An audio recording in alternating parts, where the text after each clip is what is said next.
Oui, bonjour, je m'appelle Christian Fontaine. Aujourd'hui, je vais vous parler à propos de la création de Dieu. Maintenant, ça va être la deuxième partie. Déjà une première partie au début, vous allez pouvoir aller voir aussi juste avant. Pour résumer la première partie, je disais justement, je démontrais au commencement qu'au début de la Genèse 1, verset 1, au commencement, ou en commencement de la terre, des éléments terrestres, Dieu, Elohim au pluriel, donc Dieu de Trinité, créa les cieux et la terre. Donc les cieux, c'est les galaxies et tout ce qui s'apparente à ça, c'est les étapes dans l'univers, et la terre. Donc, la terre était informe et vide, c'était tohu-bohu, était incomplète, elle est comme pas complètement formée, et il y avait des ténèbres à la surface de l'abîme. Et l'Esprit de Dieu se mouvait au-dessus des eaux. Donc l'Esprit de Dieu, l'Esprit du Logos, la parole puissante et efficace de Dieu, était déjà là aussi.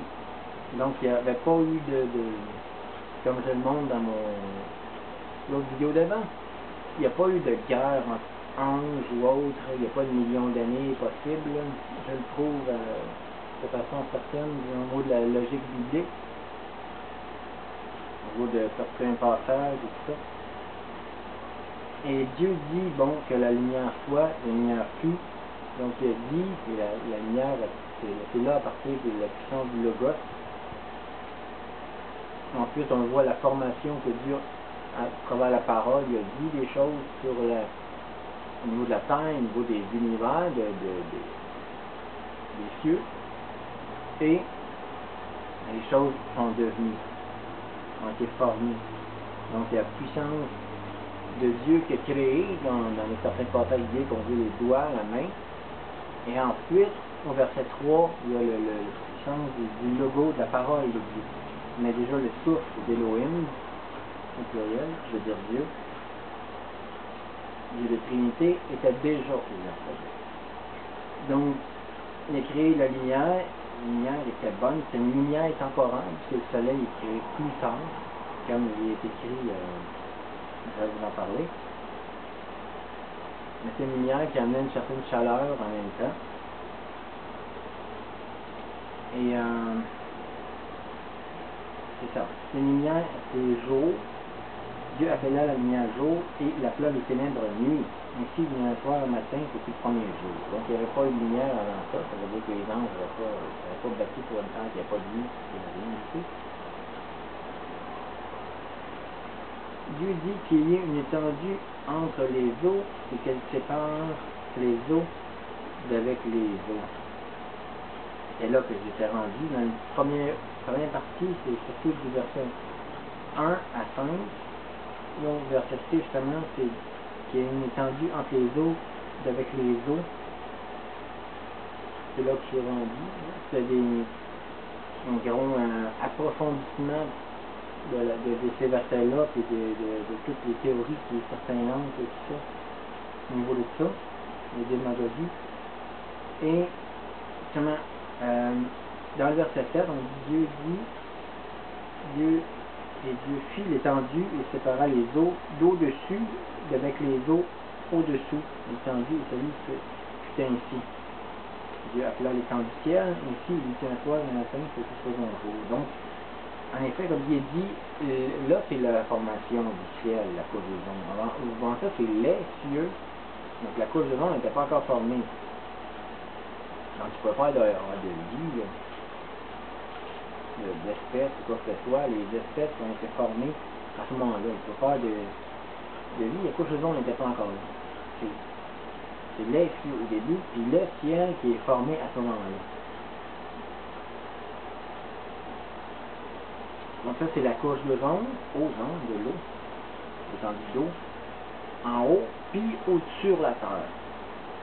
Dieu dit que les eaux qui sont en dessous du ciel, ça ressemble à un seul lieu. que le sexe paraisse ainsi. Vous savez, mais Dieu appela la terre le sexe terre et appela les amants des mers. Dieu dit que cela était bon. Donc, il y a eu le sexe de la terre et les mers. Puis Dieu dit que la terre produise de la verdure, de l'herbe portant de la semence, des arbres fruitiers donnant du fruit selon leur espèce et ayant leur semence sur la terre. Et cela fut ainsi. Donc, la terre produisit de la verdure, de l'herbe portant de la semence selon son espèce, et des arbres donnant du fruit et ayant en eux leur semence selon leur espèce. Dieu vit que cela était bon. Il était un soir, il était un matin, et ce fut le troisième jour. Donc, il a fait selon les espèces d'origine. C'est important. Aujourd'hui, on a beaucoup de variantes d'espèces. On parle surtout des espèces d'origine, à l'origine des autres. Des milliers et plus de variantes qu'il peut y avoir. On a des fois seulement quelques espèces. Dieu dit qu'il y ait des luminaires dans l'étendue du ciel. Donc, dans l'étendue, dans les cieux, l'univers, les galaxies, tout ça, qu'il y ait des luminaires. Et en même temps, c'est dans les cieux, il y a une erreur là-dedans. Dans la Bible Shuraki, un peu selon les termes hébreux, on remarque que c'est les cieux. Pour séparer le jour d'avec la nuit, et que ce soit des signes pour marquer les époques, dans le fond, les saisons, fêtes, les jours et les années. Ils servent de luminaire dans l'étendue du ciel pour éclairer la terre, et cela c'est ainsi. Donc c'est là qu'il a créé les étoiles. Dieu fit les deux grands luminaires dans ce faisceau-là pour présider le jour. Le plus grand luminaire, le plus grand pour présider le jour, et le plus petit pour présider la nuit, et ici aussi les étoiles. Donc il a fait le soleil, il a fait le soleil, et il a fait la lune, qui réfléchit la lumière du soleil, c'est le petit luminaire.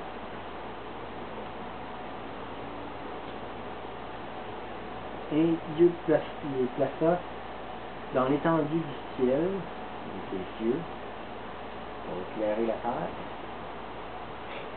Et cela fut ainsi.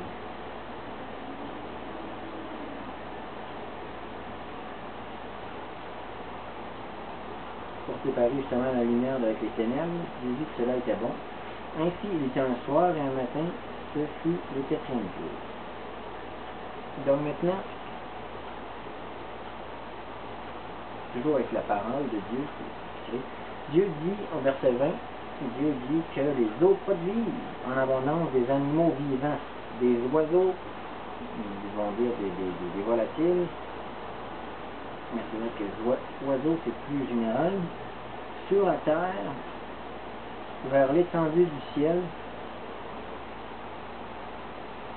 Dieu créa les grands poissons. En fait, verset 21, c'est pas vraiment les grands poissons.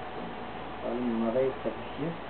Ça va être plus mieux traduit quand c'est les grands monstres marins, qui ont un terme hébreu original, ou certains traduisent même les grands dragons. Et ça, c'est correct aussi. Parce que dans les grands monstres marins, il y avait effectivement les grands dragons. Il y avait le Léviathan, comme une espèce de dragon, un dragon chinois. Que j'en parle dans mon blog, mondimensonge.blog.com, mondimensonge, tout collé, pour aller voir sur Google, c'est très facile à trouver. Donc, les dinosaures étaient aussi dans les grands dragons. Pas juste des monstres marins. Les grands monstres marins, non. Tous les animaux vivants qui se meurent et que les eaux produisent en abondance selon leur espèce. Donc, plusieurs ont conclu au fond, et c'est pour ça qu'ils ont fait une démagogie, une détérioration des écrits, c'est bonne interprétation d'origine. Il créa aussi tout oiseau ailé selon son espèce. Donc là, il dit tout oiseau ailé, il y a des ailes. C'est de façon justement pour expliquer de façon générale. Ça ne veut pas dire que tous nécessairement les volets dès le départ. Dieu vit que cela était bon. Dieu les bénit, soyez féconds, multipliez, remplissez la terre, les eaux des mers, et que les oiseaux se multiplient sur terre. Ainsi, il y a un soir et un matin, ce fut le 5e jour. Dieu dit que la terre produit les animaux vivants selon leur espèce, leur bétail, les reptiles, les animaux terrestres, selon leurs espèces. Et cela fut ainsi. Dieu fit les animaux de la terre selon leur espèce, le bétail selon son espèce, et tous les reptiles de la terre selon leur espèce. Dieu vit que cela était bon. Puis, il dit, faisons l'homme à notre image. Donc, faisons en partant. On le voit que non seulement Elohim est au pluriel, Genèse 1:1, est au pluriel la Trinité, Père, Fils, Saint-Esprit, mais il dit aussi, faisons l'homme à notre image. Il ne parlait pas des anges. Les anges n'ont rien créé là-dedans. Il parlait de lui-même au pluriel. Il parlait de la Trinité. Le Dieu de Trinité, dont Jésus fait partie, comme on va le voir aussi dans Hébreux chapitre 1. C'est ça, selon notre ressemblance, c'est important, qu'il domine sur les poissons de la mer, les espèces marines de la mer, pas juste les poissons, mais c'est interprété comme un terme général. Ça, ici, ils l'ont traduit. Là.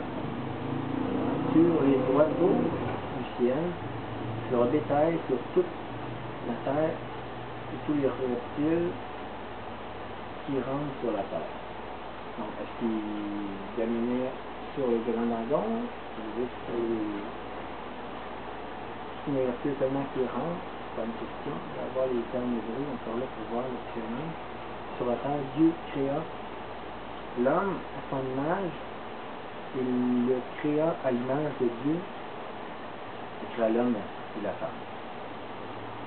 Donc ça c'est un résumé. Dieu les bénit et Dieu dit, soyez féconds, multipliez-vous, remplissez la terre et l'activité et dominez sur les êtres marins, les espèces marines, les oiseaux du ciel et tout animal qui se meut, qui se déplace sur terre.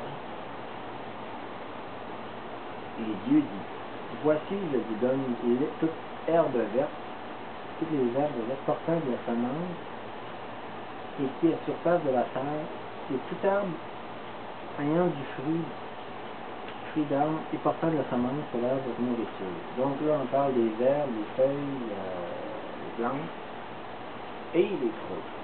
Tandis que l'autre, vous allez voir, au verset 30, et tout animal de la terre, tout oiseau du ciel, et tout ce qui se meut sur la terre ayant un souffle de vie, je donne toute herbe verte pour nourriture.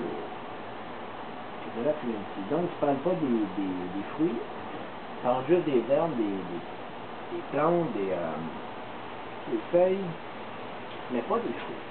Donc, les fruits étaient exclusivement pour les êtres humains. Et effectivement, il y a des recherches qui démontrent que chaque fruit a une utilité pour le corps, le bien humain. Dieu vit que tout ce qu'il avait fait, et voici, cela était très bon. Donc très bon, il n'y a pas de guerre, tout va bien. C'est la création parfaite. Ainsi, il eut un soir, et un matin, ce fut le 6e jour. Donc ça, c'est les 6 jours, premiers jours qui a créé tout. Puis on le voit maintenant justement au chapitre 2. Ainsi furent achevés les cieux et la terre et toute leur armée. On dit que ce serait peut-être les étoiles, les anges, l'armée. Dieu acheva au 7e jour son œuvre qu'il avait faite et qu'il se reposa au septième jour, de toute son œuvre qu'il avait faite. Dieu le bénit au septième jour et sanctifia, parce qu'en ce jour, il se reposa toute l'œuvre qu'il avait créée en la faisant. Donc au début, il a fabriqué, il a fait la terre à partir de ses doigts, de ses mains, par sa puissance. Et ensuite, le Logos, le souffle de vie était sur la terre, verset 2. Le Logos, la parole de Dieu, le verset 3, pour dire et ordonner à la création aux choses de se faire, de s'arranger, de se...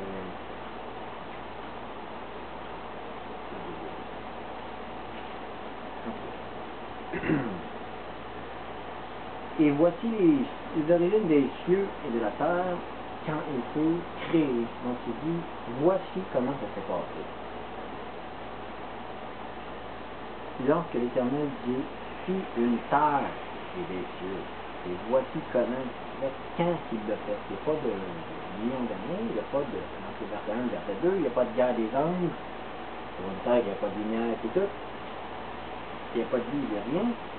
C'est quand qui la terre et les cieux furent créés. Donc, verset 4, on le voit très clairement ce qu'il dit. Aucun arbuste des champs n'était encore sur la terre, aucune herbe des champs ne germait encore, car l'Éternel Dieu n'avait pas fait pleuvoir sur la terre. Et il n'y avait point d'âme pour cultiver le sol, il n'y en avait pas besoin non plus. Mais une vapeur s'éleva de la terre et arrosa toute la surface de la terre. Donc les conditions étaient différentes avant le déluge. Il y a une vapeur d'eau qui s'élevait et qui redescendait. Donc c'est pas écoute, le phénomène de la pluie qui est venu après le déluge. Après le déluge, il y a un système différent. Là, les eaux du grand abîme qui avaient jailli, sont sortis, puis ont été regroupés dans les pôles. Alors que, puisque ça fait justement que aussi une vapeur d'eau s'élevait, formait des nuages. Et ensuite, il y a un éclat, il y a un éclair qui se passe, et la pluie tombe. Et il y a souvent un arc-en-ciel qui est le signe justement de l'alliance. Donc, les éclairs n'étaient pas présents. Il n'y a pas d'éclair qui peut frapper une créature terrestre. Il n'y en avait pas. C'était une vapeur d'eau qui s'élevait et ça redescendait. Donc, tout le système, la couche d'ozone était beaucoup plus parfaite. Le système magnétique terrestre était plus parfait. Les fruits, il y avait plus d'antioxydants pour aider la longévité. Tout était plus parfait. Donc, le système était différent. C'est pour ça, justement, qu'ils nomment ça de cette façon-là. Une vapeur d'eau qui s'élevait sur terre et qui arrosait la surface de la terre. C'est pour ça qu'il dit qu'il n'avait pas fait pleuvoir. Donc, pour expliquer ce phénomène-là. L'Éternel Dieu forma l'homme de la poussière de la terre et souffla dans ses narines, puis un souffle de vie, et l'homme devint un être vivant. Puis l'Éternel Dieu planta un jardin en Éden du côté de l'Orient et mit l'homme qu'il avait formé. L'Éternel Dieu fit pousser du sol les arbres de toute espèce agréables à voir, bons à manger, de l'arbre de la vie du milieu des jardins et l'arbre de connaissance du bien et du mal. Donc, il leur a laissé le choix, au fond, de choisir comment vous voulez que ça soit, que vous voulez continuer. L'arbre de connaissance féminine, c'était comme pour montrer qu'il ne voulait pas dominer, décider que vous allez vivre de même et tout ça. Vous pouvez choisir, mais il y a des conséquences. Un fleuve sortait d'Éden pour arroser le jardin. Et de là, il se divisait en 4 branches. Donc, le premier, bon, il était Pichon, celui qui s'entoure tout le pays, qui se trouve l'or est pur, etc. Puis on continue des versets 11, 12, 13, 14, il parle des rivières, tout ce passage-là. L'Éternel Dieu prit l'homme, le plaça dans le jardin d'Éden pour cultiver, pour le garder, pour en prendre soin. C'est vrai qu'il y a plus ou moins besoin d'en prendre soin majoritairement. Le jardin parfait, l'endroit parfait, surtout dans le jardin. Éden, mais tu manges pas de l'arbre de connaissance du bien et du mal, car le jour où tu mangeras, tu mourras. Donc là, c'est clair et évident que, tu sais, il n'y a pas de... Il fallait pas qu'il mange l'arbre de connaissance du bien et du mal, parce que sinon ça amenait à toute une dégénérescence, ça n'avait pas de bon sens. Donc l'arbre fruitier, au fond, ne pouvait pas être non plus être une pomme ou des myrtilles comme ça, c'est l'arbre, il ne pouvait pas faire de grains, l'arbre ni l'arbre de la vie, ni l'arbre de la connaissance, de la pénétration du bien et du mal, ne pouvait avoir de graines pour germer. Sinon, il aurait dit, gars, ça se répand sur terre, puis partout, parce qu'on ne mange pas de l'arbre, on a arrêté de niaiser. C'était un arbre, c'était des arbres, chacun l'arbre de la vie, l'arbre de la connaissance du bien et du mal, chacun était unique.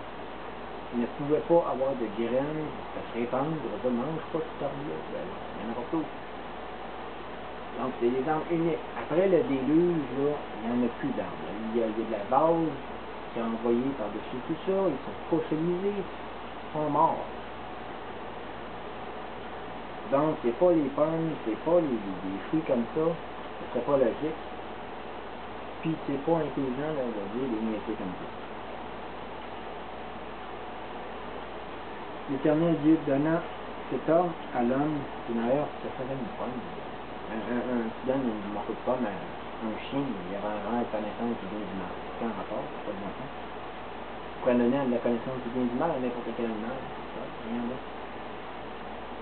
L'Éternel Dieu prit l'homme et le plaça pour l'accuser et le regarder. L'Éternel Dieu donna un ordre à cet homme à l'homme qui pourra manger de tous les arbres du jardin. Tu ne mangeras pas de l'arbre de connaissance du bien et du mal, ou tu mourras. Donc, ça ne dérangeait pas qu'il mange l'arbre apparemment de la vie, mais ne touche pas à l'arbre de connaissance du bien et du mal. C'est juste utile. L'Éternel Dieu dit, il n'est pas bon que l'homme soit seul, je lui ferai une aide semblable à lui. Donc, l'Éternel Dieu, il a pris formant la terre, tous les animaux des champs et tous les oiseaux du ciel, il fit venir vers l'homme pour voir comment il les appela, afin que tout être vivant portât un nom qu'il donne l'homme. Donc, les êtres, les espèces d'origine, il y en aurait peut-être, on pense, c'est environ 8000, je pense, d'origine au million de variantes, qu'on appelle espèces. Mais au fond, c'est des variantes il peut y avoir beaucoup de variantes à partir d'une seule espèce. Il peut y avoir des milliers de variantes à partir d'une espèce d'origine. Comme les félins, un félin à partir de toutes les espèces. Et aussi, entre autres, justement, les animaux et les humains étaient végétariens, que j'ai nommé tantôt. Donc, ça semble illogique, mais c'est parfaitement possible. Parce qu'il y a, par exemple, le maringouin femelle, il va seulement prendre du sang. Le maringouin mâle, lui, il va prendre de la sève de plante. Donc, pourtant, c'est la même espèce, mais deux alimentations vont être moins différentes. Il va y avoir, par exemple, les ours, les grands ours plus parfaits qui existent présentement, les pandas. Il est végétarien, il est principalement végétarien, 95%. Puis, il nourrit surtout de bambou. Et l'ours des cavernes est herbivore. On va avoir d'autres exemples, les tigres, ils étaient, on dit, ils appellent super carnivores, mais ils mangent de l'herbe pour les aider à digérer. Donc, le super carnivore a besoin d'herbe pour manger. On va donner des céréales aux chats qui sont de la même famille, c'est dégénéré, c'est des chats. Les chiens, c'est la même chose. On peut leur donner des végétaux, des fois, pour certains sortes de chiens, qu'ils vont manger comme s'il n'y avait rien d'autre. Hein. Et donc, plusieurs espèces, les piranhas, ça a l'air complètement carnivore, ça, alors que une race de piranhas, ça s'appelle les tambaki, les plus gros, les plus parfaits, qui existent encore. Eux autres, ils se nourrissent de graines de plantes qui tombent dans l'eau et de végétaux. Ils sont herbivores, donc ça n'a aucun bon sens. ça donne l'impression pourtant que les piranhas sont carnivores. Normalement, les dents sont pointues, mais l'autre ont les dents comme un cheval, les Tambaqui. Et pourtant, c'est la même famille que les piranhas. Ils ne paraissent pas très herbivores. Il ne faut pas se fier aux apparences à ce niveau-là. Aussi les chauves-souris. Les chauves-souris d'Afrique sont les plus grosses et les plus parfaites. Ils sont frugivores. Alors que les autres, ils sont plus omnivores. Même certaines sont quasiment carnivores. Donc il ne faut pas se fier, il y avait les animaux avec un système différent dans le passé, il ne faut pas se fier à ça.